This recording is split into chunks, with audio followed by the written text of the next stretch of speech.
Saudi আরবের নতুন পুরাতন প্রত্যেকটা প্রবাসী ভাইয়ের কিন্তু এই নিউজটা জানা অত্যন্ত জরুরি।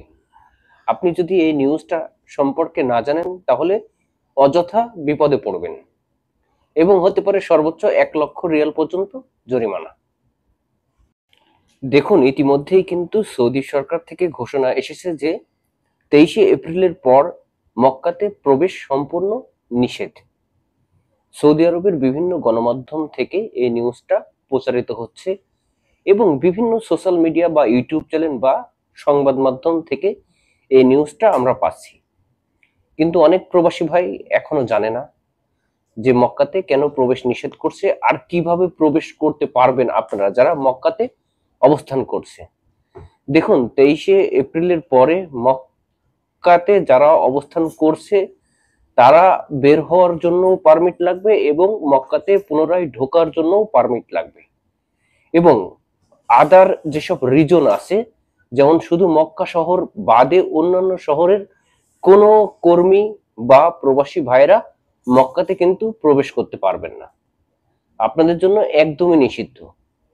শুধুমাত্র মক্কাতে যে সকল প্রবাসী ভাইরা আছে তারা বিভিন্ন নিয়ম নীতি অনুসরণ করে আপনারা মক্কা থেকে বের হতে পারবেন এবং মক্কাতে ঢুকতে পারবেন।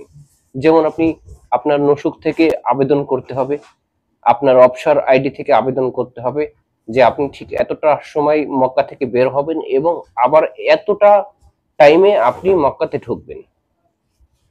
এক্ষেত্রে অবশ্যই সতর্কতা অবলম্বন করতে হবে আপনাদেরকে। এবং দেখুন, 29 এপ্রিল কিন্তু শেষ উমরা।